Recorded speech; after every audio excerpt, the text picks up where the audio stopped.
One of the things that you've talked about is a mistake that you made during the go-go times of 2020 and 2021 around hiring, and this notion that in order to scale, you had to hire a ton. And it's something we saw with all of our portfolio companies. What were the lessons that you learned through that process, and then how have you changed how you've done things afterward? It feels very logical that more people equals better results and more people equals, more stuff being done. But rather paradoxically, I think if you have a very high performing team and a very high performing org, it's nearly impossible to grow it dramatically without losing all of that high performance. A very high performing team of a certain size is almost like this very intricate sculpture and this interplay between all the people in the team. If you add a bunch of people into that, even if the people are great, it just screws the whole thing up. Startups work because you have very high performing teams, and you want to keep those high performing teams intact as long as you possibly can. I think a common startup failure mode is that you have something that works, but everybody in the company is really junior.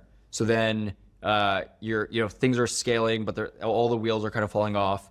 Your investors tell you, hey, you should hire some executives. So you go through the exec searches, you bring in exec, and then you give the exec a lot of rope. And your execs say, hey, we need to hire a massive team for us to hit our results. And you're like, yeah, I'm pretty experienced. You seem really experienced. Let's do what you say. And the reality is I think this almost always results in ruin. I think that this isn't to say that you can't hire executives from the outside, but I think what you need to do when you hire executives from the outside is they really get steeped in how the company works. And before they make any major sweeping suggestions, they get into the rhythm and the operations of the company, and they understand why does the whole thing work in the first place? Why are the things that are working?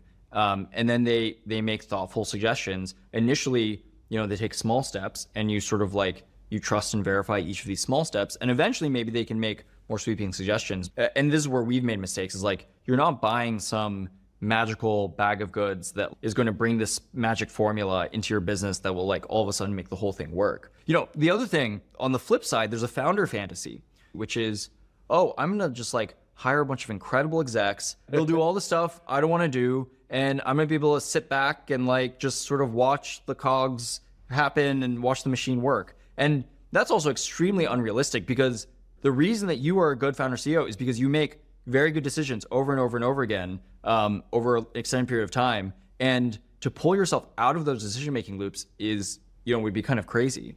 That's a pattern we've seen a lot, which is I'm going to hire executives, I'm going to step back a bit, and then it's oh shit, realization that hey, some big decisions go wrong, and wait, this is the point of me being here. Yeah, I think that a lot of startups and a lot of companies are valuable because of an innovation premium.